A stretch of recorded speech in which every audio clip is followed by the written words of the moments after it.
भारत पाकिस्तान घमासान में आपका स्वागत है। दोस्तों, पाकिस्तान को एक खास बीमारी है और वो बीमारी लाइलाज है। मैं आपको दो उदाहरण देता हूं। जब भारत पाकिस्तान को क्रिकेट में हराता है तो पाकिस्तान जो है वो गमगीन हो जाता है और ये बात जाहिर सी है कि ठीक है, बुरा तो लगेगा, हारा है। लेकिन जब भारत न्यूजीलैंड से हारता है तो मानिए जैसे नया साल पाकिस्तान में आ गया हो। सरहद पे रोज पाकिस्तान मार खाता है, बालाकोट का भोजन हम पाकिस्तान को परोसते हैं, लेकिन अगर चीनी सैनिक भारत की सीमा के अंदर आ गए और वहां पे कोई लड़ाई नहीं हो रही, आमने सामने दोनों सैनिक खड़े हुए हैं, भारत के और चीन के, तो पाकिस्तान में जश्न मनना शुरू हो जाता है। ये मानसिकता क्या है पाकिस्तान की? आज हम ये समझने की कोशिश करेंगे कि ये मानसिकता आखिर है क्या। क्या पाकिस्तान के पास खुद का कुछ बोलने के लिए नहीं है? कभी अमेरिका के कंधों पे चढ़ता है, कभी चीन के कंधों पे चढ़ता है, कभी सऊदी अरब के या फिर गल्फ या मिडिल ईस्ट के कोई भी और मुल्क के कंधे पर चढ़ता है पाकिस्तान, और फिर ऐसे शेख ही बगाड़ता है जैसे खुद वो अचीवमेंट, खुद वो काम पाकिस्तान ने कराओ। आइए मैं जल्दी से आपको अपने गेस्ट से, अपने अतिथियों से मिलवा दूं और इस बहस को हम आगे बढ़ाते हैं। मेरे साथ हैं major general GD Bakshi, defence analyst हैं, किसी भी तारुफ के मोहताज नहीं, सब जानते हैं उनको। सर, हमारी शो में बहुत बहुत स्वागत है आपका। मेरे साथ हैं brigadier Anil Gupta, defence analyst. Sir, very warm welcome to our show. Subhi Khan साहिबा हमें ज्वाइन करेंगी थोड़ी देर में, कुछ कनेक्टिविटी की प्रॉब्लम्स हैं। मेरे साथ हैं मेरे बचपन के साथी कमर चीमा साहब। कमर चीमा साहब, हाथ जोड़ के नमस्कार करता हूं और हाथ जोड़ के आपका स्वागत करता हूं। जावेद गफारी साहब, राजनीतिक विशेषज्ञ हैं, पाकिस्तान से हमें ज्वाइन कर रहे हैं। गफारी साहब, हमारी शो में पहली बार आप आए हैं, आपका बहुत बहुत स्वागत है। और आरजू काजमी साहिबा, जो इंडिया में अब लगभग स्टार बन चुकी हैं, सब लोग पहचानने लगे हैं आपको। आरजू काजमी साहिबा, आपका भी बहुत बहुत स्वागत है। Very warm welcome to you ma'am. मैं शुरुआत करूंगा कमर चीमा साहब से। कमर चीमा साहब, वर्ल्ड कप की बात कर लेते हैं, क्रिकेट की। वर्ल्ड कप में ऐसा हुआ कि इंडिया ने पाकिस्तान को जैसे दस्तूरन हराता है वर्ल्ड कप में, जबकि पाकिस्तान का ज़्यादा ज़बरदस्त रिकॉर्ड है वनडे का। आपके खिलाड़ी भी काफ़ी ज़बरदस्त रहे हैं इन द पास्ट, जो वनडे वाले हैं। लेकिन वर्ल्ड कप में कुछ ना कुछ ऐसा हो जाता है, मेंटल ब्लॉक समझ लीजिए, कुछ भी समझ लीजिए, कि पाकिस्तान जीत नहीं पाता, काफ़ी टाइम से जीत नहीं पाया। क्या होता है कि पाकिस्तान गमगीन तो होता है, लेकिन जब भारत हारता है न्यूजीलैंड में तो पाकिस्तान में फिर ऐसे आपको लगता है कि जैसे इंडिया में कहते हैं ना, दिवाली आ गई, अब मिठाइयाँ छिठाइयाँ भंगड़ा डाल रहे हैं लोग सड़कों पे। उसी तरीके से जब हम लद्दाख का केस देखते हैं कि चाइनीज सोल्जर्स आ गए, तो सोशल मीडिया पे एक अलग सी जहनियत नजर आती है पाकिस्तानियों की। एक सेलिब्रेशन है कि इंडिया को हो सकता है कि मजा चखारी हो चाइना, तो हमें बड़ा मजा आया। ये जहनियत क्या है? खुद के अचीवमेंट्स क्यों नहीं है? चीमा साहब, ये जरा बताइए, 2 मिनट का वक्त है आपके पास। खुद की अचीवमेंट्स क्यों नहीं है बात करने के लिए कि हमने ऐसा करा, हमने ऐसा करा, हमने भारत को ये करके दिखाया, वो बात क्यों नहीं है? मेजर साहब, thank you very much sir, grateful. देखिए मेजर साहब, आपकी फौज इधर कश्मीर में लाखों की तादाद में बैठी हुई है, वो हमारे खौफ से बैठी हुई है। आप कहते हैं कि हमने कुछ किया नहीं है। आपकी फौज के अंदर पिछले 10 सालों में 1100 से ज्यादा सुसाइड आई हुई हैं, और उसमें से तकरीबन मेजॉरिटी जो सुसाइड है वो आर्मी में हुई हैं, वो पाकिस्तान फौज के खौफ से हुई हैं। जो कश्मीर में आप जो बैठे हुए हैं और जो आप देख रहे हैं कि इस वक्त कश्मीर में क्या हो रहा है और जिस तरह हालात वहां डेवलप हुए हैं, तो ये ना कहें कि हमें चीन की खुशियां कि आप मुझसे लड़ रहे हैं, वो आपका उनका बायलैटरल मसला, वो तो हमें देख के थोड़ा सा लोग हंस पड़ते हैं, लोगों की हंसी निकल जाती है कि जिस तरह आप कश्मीर में तो बड़े जनाब आप ढोल बजाने की कोशिश करते हैं, लेकिन आपके फौजी सुसाइड कर लेते हैं। लड़ना उन्होंने बेचारों ने क्या है, और चीन के आगे मुक्के गोसे खा के लेट जाते हैं। हमें खुशी बिल्कुल नहीं होती। हम तो चाहते हैं दुनिया नॉर्मल रहे, हालात नॉर्मल रहे, कारोबार बढ़े, ट्रेड बढ़े और मिलजुल के आगे जाएं। लेकिन होता यह है मेजर साहब कि हम चाहते हैं कि इंडियन आर्मी जितनी बहादुर बनने की कोशिश एलओसी पे भी करती है, उतनी ही बहादुर एलएसी पे भी नजर आए। ये क्या बात हुई कि यहाँ पे आप कहते हैं हमारी 56 इंच की छाती है, वहां पे आपकी छाती ठुकड़ के 26 से 16 इंच की रह जाती है। इससे थोड़ी सी पाकिस्तानियों को मायूसी होती है कि ये छाती का साइज एकदम हमारे भारतीय दोस्तों का इतना छोटा, इतना परेशान बिल्कुल क्यों हो जाता है? कमर चीमा साहब, आपने बिल्कुल 56 इंच की छाती बोली, आपने इंडियन आर्मी के सुसाइड बोले, आपने कई बातें बोली। पहली चीज तो यह है कि जो इंडियन आर्मी के सुसाइड आपने बोले थे, अब मैं आर्मी ऑफिसर हूं, यहां पे दो और आर्मी ऑफिसर हैं, ब्रिगेडियर गुप्ता हैं, जनरल बख्शी हैं। हम तीनों को तो नहीं पता इसके बारे में। आप ये लाहौर की फिल्में देखना बंद करें साहब। ये पहले जो पंजाबी फिल्में बनती है ना लाहौर की, आप इनको चीमा साहब ही देखना बंद करें। फिक्शन पीसेस जो आप देखते हैं, आपका बस चले तो आप बैठे बैठे लाहौर में पूरी इंडियन आर्मी साफ कर दें। सर ऐसे नहीं होता। दूसरी चीज, आपने बोला कि साहब हमारे साथ तो गोलियां शोलियां चलाते हैं आप, चीन के साथ कुछ नहीं करते। उसका रीजन है, उसका रीजन ये नहीं है कि हम आपसे नहीं डरते या चीन से डरते हैं या वाइस वर्सा। उसका रीजन है हमारी और चाइना की ट्रेड है $100 बिलियन की सर, और 2030 तक हमारी ट्रेड जानी है $500 बिलियन। दो बड़े लोग बात कर रहे हैं, पैसे के बारे में बात कर रहे हैं। चाइना को भी पता है, इंडिया को भी पता है। और इस 100 बिलियन में करीब 65 से लेकर 70 बिलियन जो आपके टोटल सीपैक से ज्यादा है, टोटल सीपैक की इन्वेस्टमेंट से ज्यादा है, उतना हर साल चाइना को हमसे फायदा है, प्रॉफिट है ट्रेड का। तो हमारे और चाइना के बीच का गेम बिल्कुल अलग है। देखिए साहब, मेरा रिश्ता अंबानी के साथ क्या हो और मेरा रिश्ता एक आम आदमी के साथ क्या हो, उसमें जमीन आसमान का फर्क होगा।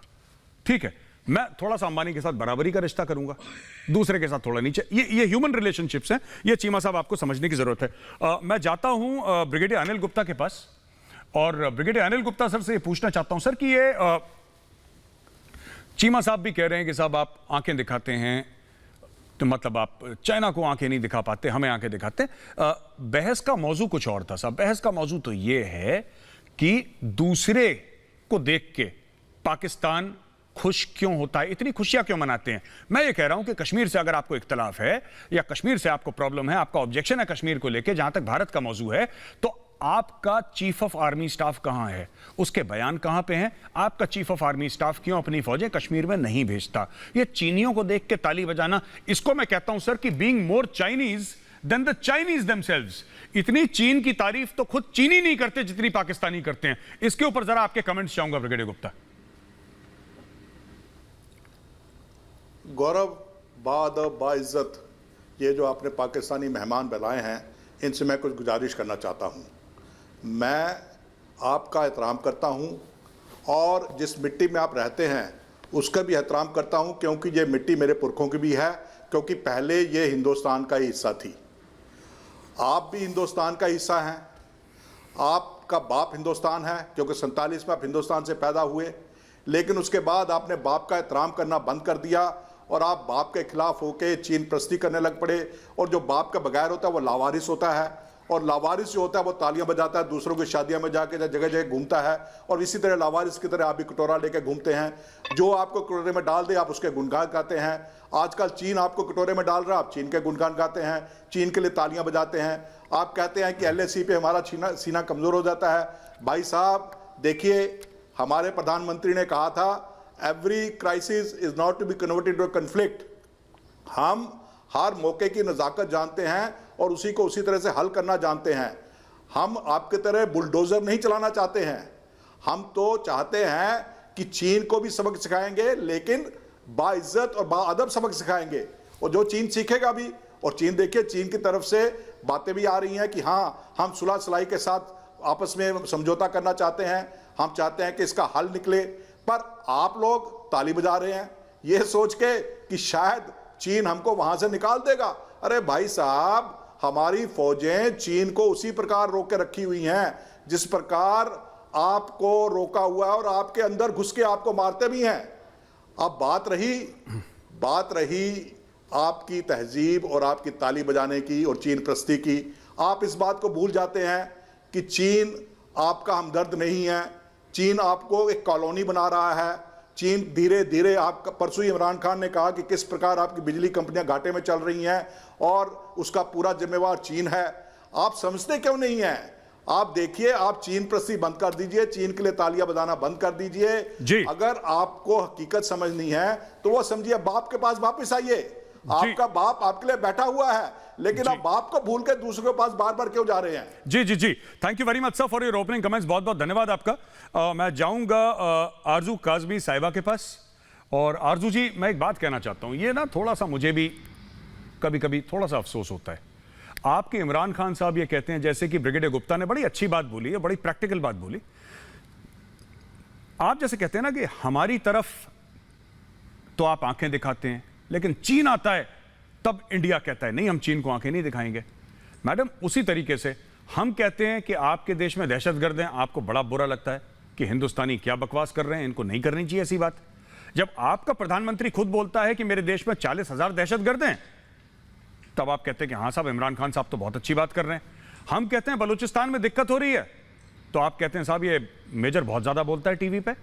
लेकिन वही इमरान खान का ऑन रिकॉर्ड यूट्यूब पे वीडियो है जिसने बोला है कि जो कत्लेआम पाकिस्तानी फौज ने बांग्लादेश यानी ईस्ट पाकिस्तान में करा था, वही ये लोग बलूचिस्तान में कर रहे हैं और लोगों को हेलीकॉप्टर, गनशिप, आर्टिलरी और फाइटर जेट से मार रहे हैं। इमरान खान ऑन रिकॉर्ड है, आप चाहें तो मैं आपको यूट्यूब का ये दिखा सकता हूं, ये यूट्यूब वीडियो मैं आपको भेज सकता हूं। इमरान खान, आपका प्रधानमंत्री खुद कहता है वही चीज अगर हम रिपीट कर दें तो हम बुरे हो जाते हैं। बहरहाल मेरा सवाल आपसे ये है आरजू जी कि ऐसा क्यों है, पाकिस्तान का खुद कोई चीज पाकिस्तान की क्यों नहीं है?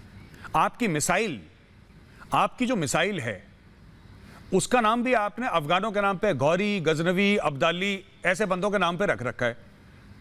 आप लोग कब एक मिसाइल बनाएंगे जिसका नाम होगा मौला जट? ये मौला जट वाला कब प्रिंसिपल आएगा आप बताइए? चीमा साहब से पूछना चाहिए था मैंने। चीमा साहब पंजाब से ज्यादा ताल्लुक रखते हैं, मैं चीमा साहब से पूछना चाहिए था। चीमा साहब, मिसाइल होगी कभी अब्दाली छोड़ के मौला जट मिसाइल होगी कोई? नूरी नत, मौला जट? सर आरजू जी से पूछ लो सर, मारने के लिए आरजू जी से पूछ लो। अरे सर, अरे चीमा साहब, गौरी भी होगा, इंडिया के लिए सब कुछ होगा। बिल्कुल बिल्कुल, पर यह बात है कि सब कुछ होगा इंडिया के लिए। आरजू जी, फिर दूसरा सवाल आपसे पूछ लूं, इंडिया के लिए सब कुछ होगा लेकिन पाकिस्तान की खुद की पहचान कब होगी, ये बताइए ना। आरजू जी आप बताइए। जी बिल्कुल, पाकिस्तान की अपनी पहचान है और बिल्कुल है। जब भी हम लोग यहाँ बैठे हुए बात कर रहे हैं और आपने जैसे कहा कि यहाँ पे खुशी मनाते हैं अगर इंडिया में कुछ बुरा हो जाए, तो ऐसा बिल्कुल नहीं है। अगर आप सिर्फ सोशल मीडिया के ऊपर जाएंगे तो सोशल मीडिया पे तो हर तरह के लोग होते हैं जो ज्यादातर नेगेटिव ही बात करते हैं। मैंने पाकिस्तान में ऐसा कुछ नहीं देखा कि अगर इंडिया में किसी किस्म का कोई हादसा हो या कोई प्रॉब्लम आए तो यहाँ पे कोई मिठाई बांट रहा हो। जहां तक चाइना की बात है और भारत की उनके आपस में टेंशन चल रही है, तो उससे किसी भी दूसरी नेबरिंग कंट्री को कभी भी खुशी नहीं होगी। पाकिस्तान के साथ चाहे इंडिया हो, चाहे चाइना हो, अफगानिस्तान हो, हम यही चाहेंगे कि हर जगह पे सब लोग अमन से रहें और किसी किस्म का कोई प्रॉब्लम ना आए। क्योंकि अगर आप और चाइना भी आपस में लड़ते हैं या टेंशन करते हैं आपस में एक दूसरे के साथ, तो ऑब्वियसली उसका इफेक्ट पाकिस्तान पे भी पड़ेगा। और पाकिस्तान आप चाहे जितना मर्जी कहें, अब तो खैर 72 ईयर्स से भी ज्यादा होने वाले हैं, लेकिन हमारे अभी भी आप जानते हैं कि हम लोग जो है वो बिल्कुल एक दूसरे का ख्याल करते हैं और इमोशनली जो है वो अटैच्ड है। ऐसी बात नहीं है। बहुत से लोग आप देखेंगे सोशल मीडिया पे भी हैं जो बहुत ज्यादा तारीफ भी करते हैं। बहुत ज्यादा कोई चीज हो जाए, हमारा प्लेन क्रैश हुआ था तो मुझे बहुत सारी कॉल्स और मैसेजेस जो हैं वो इंडिया से भी आए थे।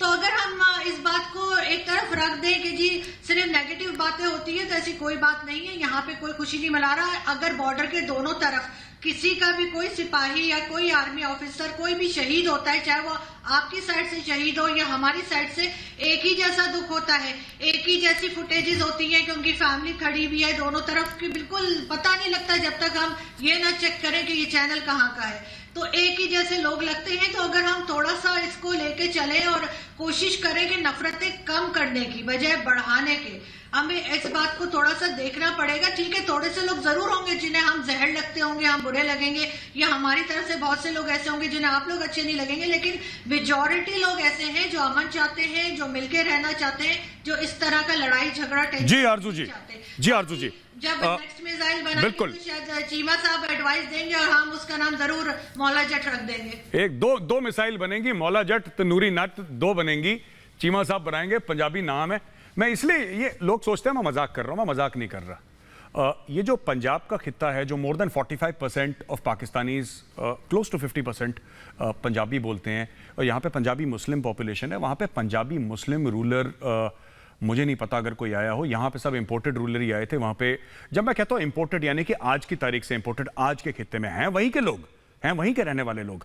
लेकिन जैसे कि महाराजा रंजीत सिंह थे, महाराजा रंजीत सिंह उसी मिट्टी के पनपे थे। लाहौर उनका कैपिटल था महाराजा रंजीत सिंह का, और ये इतना बड़ा उनका एम्पायर था वहाँ पे। और भी आप देखें वहाँ पे मुगलों का राज रहा, वहाँ पे और सब लोगों का राज रहा, अंग्रेज़ों का राज रहा, लेकिन वहाँ पे जो पंजाबी मुस्लिम मेजॉरिटी आज की तारीख में, उसका कोई राजा नहीं रहा वहां पे। इसलिए मैं कहता हूं कि सारे इंपोर्टेड हैं, यानी कि अब्दाली वब्दाली जो भी मिसाइल रख रखी हैं आप लोगों ने, आप अपनी जमीन का पनपा हुआ कोई बंदा उसके नाम पे कुछ रखें, तब मजा आए। स्टेडियम भी गद्दाफी के नाम पे रखा हुआ है, तो सर कुछ आप कंसिडर करें इस चीज को। बहरहाल जनरल जीडी बख्शी सर के साथ कनेक्शन हमारा लूज हो गया, तो मैं वापस जाता हूं ब्रिगेडियर अनिल गुप्ता सर के पास। और ब्रिगेडियर गुप्ता, मैं आपसे एक बात कहना चाहता हूं सर कि पाकिस्तान का, मैं I don't mean this as a form of disrespect, मैं कोई गलत बात, क्योंकि हमारे शो का फॉर्मेट ऐसा है नहीं और सब लोग आप देख रहे हैं अपने अपने समय पर बात कर रहे हैं, कोई शाउटिंग कोई स्क्रीमिंग नहीं हो रही यहाँ पे। मैं सिर्फ एक बात ये पूछना चाहता हूँ, मेरे खुद के जहन में ये बात उतरती नहीं है, मुझे समझ में नहीं आती। पाकिस्तान का नेशनल एंथम जो है सर, वो फारसी में है। पाक सरजमीन शादबाद जो है उनका नेशनल एंथम, वो फारसी में है सर, वो किसी भी पाकिस्तानी जबान में नहीं है। पाकिस्तान का जो नोट है उसके ऊपर तुर्की का लाल झंडा बना हुआ है सर। तीसरी चीज, पाकिस्तान में जबान बोली जाती है, नेशनल लैंग्वेज पाकिस्तान की उर्दू है, जो एक्चुअली सही मायने में आप देख लें कि बहुत कम पाकिस्तानियों को उर्दू बोलनी आती है, उर्दू स्पीकिंग बहुत कम है। वहां पे पंजाबी हैं, वहां पे सिंधी हैं, वहां पे पश्तो हैं, वहां पे बलोच हैं, वहां पे सब कोई है, लेकिन उर्दू स्पीकिंग बहुत कम है। कराची हैदराबाद में महदूद हैं, पाकिस्तान के शहर हैं, वहां पे आम लोगों को, मैं चीमा साहब मेरे बहुत अच्छे दोस्त हैं, मेरे फ्रेंड भी हैं, लेकिन अगर मैं चीमा साहब से भी बोलूं कि चीमा साहब जरा एक शेर सुना दें चीमा साहब उर्दू में, तो फिर आपके ऊपर चीमा साहब मुझे इंटरनेशनल कोर्ट ऑफ जस्टिस में उर्दू के मर्डर के लिए केस करना पड़ेगा सर आपके ऊपर। आप पे पंजाबी मीठी लगती है, आप उर्दू जितना कम बोलें उतना अच्छा है। मैं जनरल जीडी बख्शी सर के पास जाता हूं। सर, नेशनल एंथम फारसी में पाकिस्तान का, नोट के ऊपर तुर्की का झंडा बना हुआ, लैंग्वेज इनकी उर्दू, जो कि पाकिस्तान में एक्चुअली माबोली जिसको कहते हैं बहुत कम लोगों की है। मैक्सिमम पीपल जो लोग हैं पाकिस्तान में शहरी, उनकी माबोली उर्दू पंजाबी है। और सर, फेवरेट टीवी सीरियल भी इनका आजकल तुर्की का ही चल रहा है। मैं ये आपसे जानना चाहता हूं सर कि ये क्या जहनियत है कि एवरीथिंग इज इंपोर्टेड। इनके अपने पंजाबी मुस्लिम रूलर्स भी नहीं रहे वहां पे, इनके हीरोज भी इंपोर्टेड हैं सर, इनके जो भी हीरोज हैं, इनके सारे हीरोज इंपोर्टेड हैं, लोकल हीरो है ही नहीं इनके पास कोई। ये जहनियत क्या है कि इनके सारे हीरोज बाहर के हैं, इनका सारा जो फ्रेमवर्क है, सारा फ्रेमवर्क बाहर का इंपोर्टेड है, खुद का कुछ भी नहीं है उस मिट्टी का।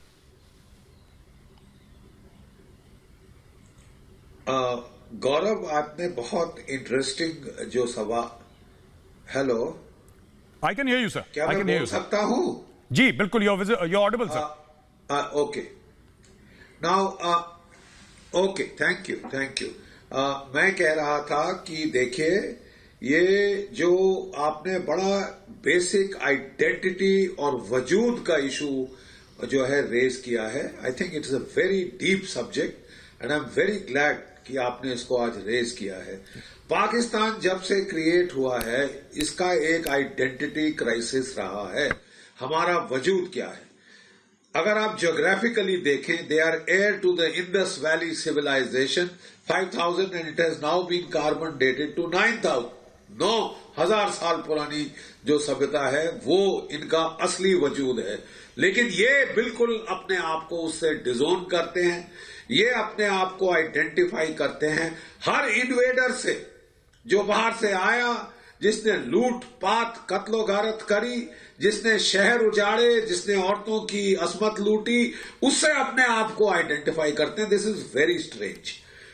जब ये आजाद मुल्क हुए, इन्होंने अपने आप को डिफाइन किया नॉट इंडिया, मतलब ओनली इन टर्म्स की भी जो कुछ भी वी आर नॉट इंडिया। हमारा अपना वजूद क्या है, ये इस पे ज्यादा देर तक ये नहीं गए, कभी इन्होंने इलेबोरेट नहीं किया, बट ये एक मिडिल ईस्टर्न आइडेंटिटी पाकिस्तान के लिए क्रिएट करने की कोशिश करी। अपने आप को सब कॉन्टिनेंटल रूट से इन्होंने डाइवोर्स कराने की कोशिश करी और अपनी पावर एसिमेट्री देखते हुए इंडिया से इन्होंने हमेशा सब कॉन्टिनेंट में एक्स्ट्रा रीजनल पावर्स को इन्वॉल्व करने की कोशिश की है as balancer for a far stronger far bigger India. ठीक है साहब, पहले अमेरिकन के पिछले लग्गू बन गए, सीएटो सेंटो मुसीबत बनाई अपने सर, लेकिन बहुत कुछ गेन किया इनकी फौज। तो उस वक्त अमेरिकन ने मुफ्त में पैटर्न टैंक, मुफ्त में सेबर्स, मुफ्त में स्टार फाइटर्स, क्या क्या नहीं दिया इनको। और उसको लेके ये जो है 62 में इन्होंने देखा कि हमारी झड़प हुई चीन के साथ, तो समझा ये मौका है, लास्ट चांस है कि हम अपना एडवांटेज प्रेस होम करें। इन्होंने 65 में अटैक किया, कश्मीर को लेने की दूसरी कोशिश करी और पिट गए। और उसके बाद तो साहब एसिमेट्री पावर की बिल्कुल बदल गई। तब तक अमेरिका इनसे उकता गया, ऊब गया। तो अब इन्होंने चीन को एक एक्स्ट्रा रीजनल बैलेंसर के तौर में लाना शुरू किया है और ये हर गुणगान चीन का करते हैं।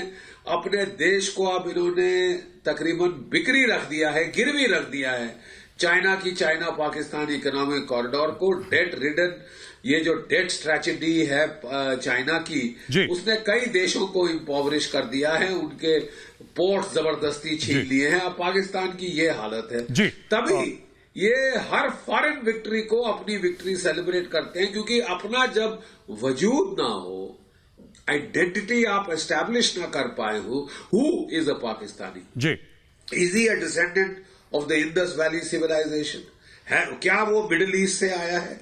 क्या वो सेंट्रल एशिया से आया है? क्या वो अफगानिस्तान से आया है?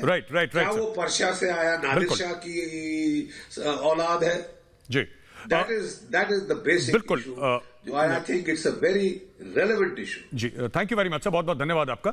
मैं जाता हूं जावेद गफारी साहब के पास। और जावेद साहब, आपसे बात करने से पहले मैं दस्तूरन अपने एक दो कमेंट्स दे दूं जो मैं बोलता आया हूं। सर एक बात बताएं ना मुझे, राजा दाहिर हीरो था कि विलन था? राजा दाहिर ने हजरत मोहम्मद साहब के फैमिली वालों को उसने पनाह दी, उनको टेक केयर करा, उसको तो पाकिस्तान में बना दिया विलन। और जो 711 में आया था मोहम्मद बिन कासिम लुटेरा, उसको बना दिया हीरो के साथ। पाकिस्तान तब बना था जब मोहम्मद बिन कासिम आया था। तो आपने हिस्ट्री पलट दी। मोहम्मद बिन कासिम का क्या हाल हुआ? उसको एक भैंसे की खाल में उसको सू करके, मतलब उसको बुन के ऐसे भैंसे की खाल में उसको वापस भेजा गया और उसको टॉर्चर किया गया।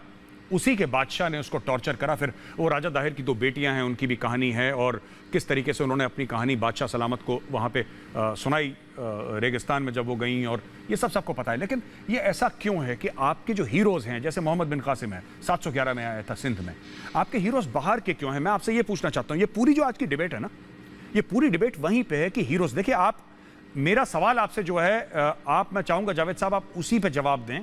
आप कश्मीर और लद्दाख हम बाद में चले जाएंगे जब आपका मन चाहेगा शो के बाद, लेकिन अभी फिलहाल आप ये जवाब दें, आपके हीरोज बाहर के क्यों हैं सर सबके सब?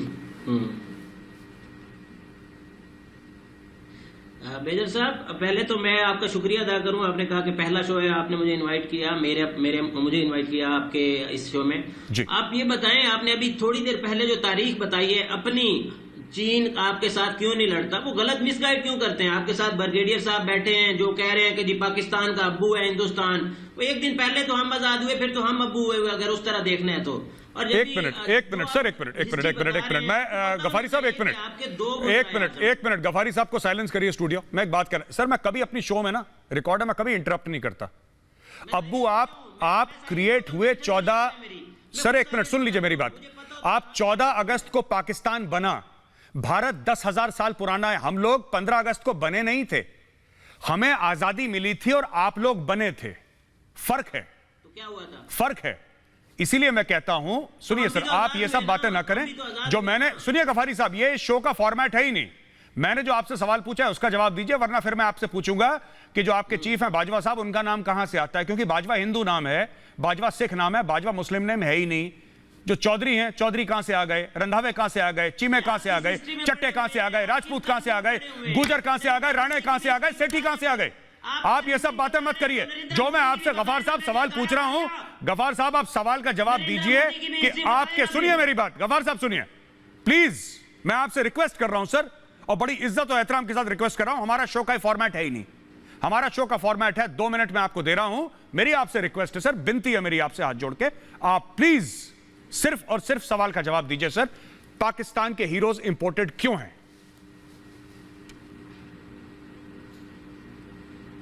पाकिस्तान के हीरोज इंपोर्टेड नहीं होते। हम जो अच्छा काम करता है उसकी तारीफ करते हैं, उसको हम लाइक करते हैं। पाकिस्तान में अगर कोई अच्छा काम करेगा उसकी भी, और पाकिस्तान से बाहर कोई अच्छा काम करेगा उसकी भी। आपके मनमोहन सिंह ने अच्छा काम किया, उससे पहले वाजपेयी ने अच्छा काम किया, हम उनकी भी तारीफ करते हैं। उन्होंने ये चीन के अंदर ये जो मामला हल कराया था, एमओयू साइन किए थे, जो कि आप रहे ना, उनके पास नहीं है गन्स, ये उन दोनों का कारनामा है। आप अगर वाजपेयी की वो बात ये कर देते तो अच्छी बात थी, आप एक इन्फॉर्मेशन पूरे लोगों को तक पहुंचा देते। आपने कहा जी मैं आपके दोनों वज़ीर आज़म की तारीफ कर रहा हूं ना, अब ये ना समझिएगा कि उनसे कोई मुझे कोई खास ताल्लुक है मेरा, मैं इसलिए कर रहा हूं। आप बताएं नरेंद्र मोदी की हिस्ट्री क्या है, फिर उसकी भी बता दें। अगर आपको भाजपा नाम का पता चल रहा है, नरेंद्र मोदी की भी आप शुरू से लेकर अब तक हिस्ट्री बताएं, अगर आपको हिस्ट्री बताने का बहुत शौक है तो। जी, बाकी रही बात आपके ब्रिगेडियर साहब को कहें कि जिस तरह का फर्क है वो भी उस तरह की बात करें। सुनिए, एक मिनट जावेद गफारी साहब, सुनिए, आप सुनिए जावेद गफारी साहब, हमारा ना ये दस्तूर है एक शो में कि साहब आप भारत की पूरी तनकीद करें, और चीमा साहब तो हर संडे को क्लास लेते हैं, और चीमा साहब को देखे देखे आरजू काजमी साहिबा ने भी सीख लिया हमारी क्लास लेना, तो हर संडे को ये भी क्लास लेती हैं, और हमें कोई दिक्कत नहीं है इसकी, ठीक है। और ये बहुत पॉइंटेड क्लास लेते हैं, ऐसी बात नहीं है कहीं मैं बोलूं कि ये रहम इनके भी दिल में नहीं है, लेकिन ये टू द पॉइंट बात कर रहे हैं। सर आप टू द पॉइंट बात नहीं कर रहे, आप तर्क को तर्क से काटिए। अगर मैंने आपसे कोई बात करी है, आप उसका काउंटर आर्ग्यूमेंट दीजिए। आप काउंटर आर्ग्यूमेंट नहीं दे रहे। एक मिनट सुनिए, आप गफारी साहब, मैं जा रहा हूं सुबुई खान साहिबा के पास। सुनिए, देखिए साहब, सुनिए, नहीं एक मिनट, आप बीच में ना इंटरप्ट करें। मैं प्लीज मैं फिर से गफारी साहब आपसे रिक्वेस्ट करने लगा हूं सर, हमारी शो का फॉर्मेट नहीं है ये, आप समझिए। हमारी शो में चीख चिल्लाहट, आवाज ऊंची करना, मैं आपको कुछ बोलूं आप मुझे कुछ बोलें, ये सब हमारे यहां होता नहीं है सर, ये इस शो में नहीं होता। प्लीज सुबुई खान साहिबा, मैं आपसे बात करना चाहूंगा। ये पाकिस्तान की हमने आइडेंटिटी की बात करी, और हमने देखा कि सुबुई जी, इनकी आइडेंटिटी में इनके स्टेडियम जो हैं, राइट, स्टेडियम हैं इनके, वो इनके गद्दाफी के नाम पे, इनके नोट के ऊपर टर्किश फ्लैग, इनका नेशनल एंथम फारसी में, इनकी खुद की जबान में भी नहीं है, ये पंजाबी में बना देते, उर्दू में बना देते, किसी में बना देते, इन्होंने फारसी में बना दिया, राइट। तो इनका खुद कुछ भी, ये वजूद की बात है। मैं जानना चाहता हूं कि ऐसा क्यों है कि इनका, आपके इतने बड़े पंजाब में हीरोज हो रखे हैं सर, आपके पंजाब में हीरोज हैं इतने। फैज अहमद फैज कितना बड़ा हीरो है आपका। अगर Faiz Ahmad Faiz, India, by the way, Faiz Ahmad Faiz was an officer in the Indian army and his name was lieutenant colonel Faiz Ahmad Faiz कालों। मैं आपको नाम बताता चलूं, मैं बहुत बड़ा फैन हूं उनका। आपके कितने बड़े बड़े शायर हैं, कितने थिंकर्स हैं, फिलोसफर्स हैं, उनको आपने कभी सर पे नहीं बैठाया। आपने सर पे बैठाया अब्दाली को, लुटेरा, गुंडा, रेपिस्ट। इन्होंने सर पे बैठाया गजनवी को, लुटेरा, गुंडा, रेपिस्ट। इन्होंने सर पे बैठाया अपने जो इनके तैमूर वगैरह हैं, ये सब। तो इनके सारे के सारे हीरोज ही इनके बिल्कुल डंगर टाइप के हैं, और कोई भी ऐसा हीरो नहीं है जो, और इनकी मिट्टी से बहुत बढ़िया बंदे निकले हैं, इनकी मिट्टी से निकले हैं, अपने अब्दुल सलाम निकले हैं इनकी मिट्टी से, पाकिस्तान की मिट्टी से, ऐदी निकले इनकी मिट्टी से, इतने तगड़े तगड़े हीरोज निकले हैं। अपने हीरोज को भूल गए, सारे के सारे इंपोर्टेड हैं इनके। सुबुई खान साहिबा बताएं प्लीज। जी गौरव जी, मुझे याद है आपने एक बार मुझे बताया था फैज अहमद साहब को आप बहुत पसंद करते हैं। देखिए, जो जितने भी अच्छे नाम आप इनके पाकिस्तानी हीरोज के लेंगे, वो कहीं ना कहीं भारत से जुड़े होंगे। इनके नेशनल पोएट ऑफ पाकिस्तान अल्लामा इकबाल भी भारतीय थे, लेकिन इन लोगों ने भारत से कंपीट करने के चक्कर में, भारत से अपने आप को तोड़ने के चक्कर में आज ये स्थिति में पहुंच गए हैं। ये अपने इतिहास, अपनी भाषा, अपनी संस्कृति से टूट गए हैं। नेशनल हीरोज की बात आपने बहुत अच्छी उठाई कि जब तक ये लोग गौरी, गजनवी, अब्दाली, गद्दाफी ऐसे लोगों से अपने आप को आइडेंटिफाई करना नहीं छोड़ेंगे, और जब तक अपना वो ग्लोरियस हिस्ट्री याद नहीं करेंगे, राजा दाहिर की ब्रेवरी का इतिहास याद नहीं करेंगे, या तक्षशिला यूनिवर्सिटीज जहां पे ज्ञान विज्ञान की लाखों की तादाद में किताबें थी, वो नॉलेज हिस्ट्री अपनी याद नहीं करेंगे, जो एशिया की one of the best university थी, तब तक ये लोग डिसोरिएंटेड रहेंगे। अपनी जड़ों से टूटने पे यही होता है गौरव जी, इंसान एक लावारिस टाइप की जिंदगी जीता है, एक आइडेंटिटी क्राइसिस हो जाता है, जैसे बहुत अच्छा भी आपके पैनल पे मेंशन किया। उससे क्या होता है, देखिए, इनको सुख दुख का इनका मॉरल कंपास भी हिला हुआ है। ये दूसरे को दुख देखकर, दूसरे को पीड़ा देखकर खुश होते हैं, दूसरे के दुख को साइकोपैथ्स की तरह एंजॉय करते हैं। खुश होने के लिए इनके पास अपनी कोई वजह ही नहीं है, तो मोर देन चाइनीज बन जाते हैं। मोर चाइनीज देन चाइनीज, जैसा आप बोलते हैं कि चाइना की जो है सक्सेस को एंजॉय करना स्टार्ट कर देते हैं, क्योंकि अपने पास एंजॉय करने के लिए कुछ नहीं है। उससे क्या होता है, देखिए स्ट्रेंथ वाइज कंट्री कितनी टूटी हुई है। चीमा साहब और आरजू साहब पाकिस्तान के लिए अच्छा सोचते हैं, तो मैं इनको बोलती हूँ कि ये मनन करें। आप लोग भारत से नहीं लड़ सकते, मानिए इस बात को। भारत आपकी जननी है, आप अपने माँ बाप को मत सिखाइए कि जिंदगी कैसे जीनी है। 4 वॉर्स में चारों वॉर्स आप बुरी तरह हारे, तो हम आपको हमेशा फिर भी प्यार से समझाने की कोशिश करते हैं। एक पॉजिटिव बात मैं बोलना चाहती हूँ गौरव जी, देखिए हम लोग भारतीय अपने इतिहास से जुड़े हुए हैं। हमारे नेशनल हीरो श्री राम श्री कृष्ण है, तो हम उस ग्लोरियस, उस पराक्रम, उस शौर्य वाली जो हमारा इतिहास है उससे जुड़ के अपने आप को स्ट्रेंथेड फील करते हैं। और तो और रामायण महाभारत में ऐसे कितने कैरेक्टर्स हैं जिसे देख के छोटा छोटा बच्चा बड़ा होता है। जो हमारा वैदिक ह्यूमन साइकोलॉजी एक डेवलप होती है बच्चे की बचपन से, वो उस चीज से ये लोग महरूम हैं। और हमारे मॉडर्न इंडिया में भी ऐसे ऐसे हीरोज हैं, इनके पास कोई एरोस्पेस साइंटिस्ट नहीं है, कोई लिटरेरी फिगर नहीं है, कोई हिस्टोरियन नहीं है। आप मुझे एक चीज बताइए कि मतलब इनकी आर्मी का देखिए क्या हाल है। आर्मी भी इनको डेमोक्रेटिक वैल्यूज पे चलने वाली नहीं है, डिक्टेटर है। तो ये इतना ज्यादा डिस्टर्ब्ड हो गए हैं कि हम लोगों को एक्चुअली एक छोटे भाई की तरह इन पे अब तरस आता है। इनको थप्पड़ इसलिए लगाने पड़ता है क्योंकि ये बदतमीजी करते हैं। अगर ये बदतमीजी ना करें तो हम प्यार मोहब्बत से इनको इनकी संस्कृति बढ़ाएं, हम इनको दोबारा से उस ग्लोरियस इतिहास तक लेकर जाएं, जिससे जुड़ के ये एज अ कंट्री शायद थोड़ा सक्षम और सशक्त हो पाए। जी जी जी जी thank you very much Subir Khan साहब, एंड हमारी शो में आने के लिए बहुत बहुत शुक्रिया। मैं आपको वेलकम करना भूल गया, माफी चाहता हूं आपसे। चीमा साहब मेरे बचपन के साथी, आपके सर, आपके एक छोटा सा पंजाबी में 4 लाइनें पढ़ दूं।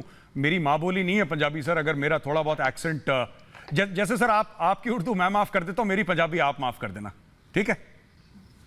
चीमा साहब, कुछ अंज भी रहवा उखियां सन, कुछ गल विच गमदा तोक भी सी, कुछ शहर दे लोग भी जालिम सन, कुछ सानू मरण दा शौक भी सी। ये क्या चक्कर है चीमा साहब, आप बताएं, ये चक्कर क्या है? क्यों आपको ऐसा, क्या कुछ अलग शौक है पाकिस्तान का?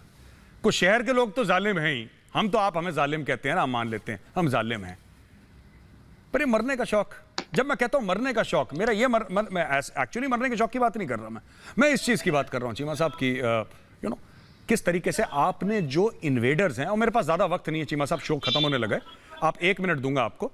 ये इन्वेडर्स का इतना सेलिब्रेशन क्यों है? इन लोगों ने जो मारा था ना अब्दाली ने, ये लोग आए कहां से थे? गौरी ने, गजनवी ने, ये सब पंजाब से आए थे, और उस समय में पंजाब में मुसलमान थे। इन्होंने मुसलमानों को भी मारा, इन्होंने हिंदुओं को भी मारा, राइट? खादे पीते आहेदा बाकी अहमद शाहिदा, ये बड़ी मशहूर कहावत है पंजाब में। कह रहा जो आपने खा पी लिया वो आपका है, बाकी सब अहमद शाह ले जाएगा, ये पंजाब में कहते हैं। तो चीमा साहब 1 मिनट का वक्त है, ऐसा क्यों है कि आप ऐसे रेपिस्ट और ऐसे गुड्डों को आप लोग वहां पे बिल्कुल अपना हीरो बना के रखते हैं? क्या चक्कर है? मेजर साहब, आपकी पहली बात तो बिल्कुल सही है कि मैं पंजाबी में बहुत कंफर्टेबल रहता हूँ। इंग्लिश भी मजबूरी है, उर्दू भी मजबूरी है, लेकिन मैं पंजाबी में बहुत खुश रहता हूँ। लेकिन फॉर्मेट इस तरह के हैं।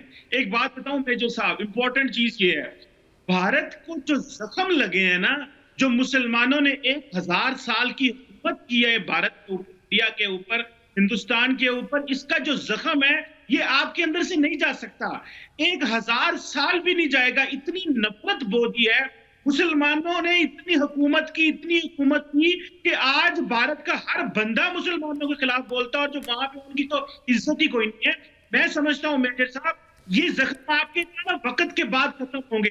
जैसे जख्म में मरद लगती है ना, तो तकलीफ होती है, आहिस्ता आहिस्ता ठीक होगा जी। ये आप जख्म आहिस्ता आहिस्ता ठीक होगा। बिल्कुल बिल्कुल, तो आपके मुसलमानों ने आप जी बिल्कुल। चीमा साहब मेरे पास वक्त खत्म है, मैं आखिरी वर्ड जीडी बख्शी साहब को दूंगा, पर इसके पहले मैं दस्तूरन वो 1-2 बातें कर रहा था। आपने बोला कि साहब मुसलमानों ने हिंदुओं के ऊपर 1000 साल राज करा है, तो सर ये क्रिकेट का गेम है, बैटिंग सबकी आती है, हमारे 6 साल में क्यों इतने परेशान हो गए चीमा साहब? आपने 1000 साल कराए, हमारे तो 2014 से शुरू हुआ है, अब 6 साल हुए, उसमें भी आप सेंड डाल रहे हो। चीमा साहब दिस इज वेरी रॉन्ग, ये गलत चीज है, थोड़ा सा तो हमें भी करने दो। ये मैं मजाक में कह रहा हूं चीमा साहब, टू बी वेरी ऑनेस्ट, ऐसी कोई बात नहीं है। हमारे मुल्क में हम ये नहीं कह रहे कि सब कुछ परफेक्ट है, हम ये नहीं कह रहे, कोई भी मुल्क परफेक्ट नहीं होता, लेकिन हमारा कॉन्स्टिट्यूशन है और हम उस कॉन्स्टिट्यूशन पर बड़ा फक्र रखते हैं, और हमने कभी ये नहीं सोचा कि किसने राज करा, किसने, अभी भी बंदे हैं टॉप में इंडिया के इदारों में, मुस्लिम्स हैं टॉप पे, न्यूक्लियर साइंटिस्ट से लेकर प्रेसिडेंट से लेकर हमारे आर्म्ड फोर्सेस के चीफ से लेकर बॉलीवुड के सुपरस्टार से लेकर बिजनेस से लेकर, आप कोई एक फील्ड बता दें, अगर यहां पे इतना जुल्म हो रहा होता इंडिया में तो चीमा साहब विद ड्यू रिस्पेक्ट ऐसा नहीं हो पाता। General GD Bakshi sir, last 1 minute sir, 1 minute sir, then I will close the show. Thank you Gaurav, thank you, very interesting discussion. मैं सिर्फ चीमा साहब को जो तारीख है वो याद दिला देना चाहता हूं।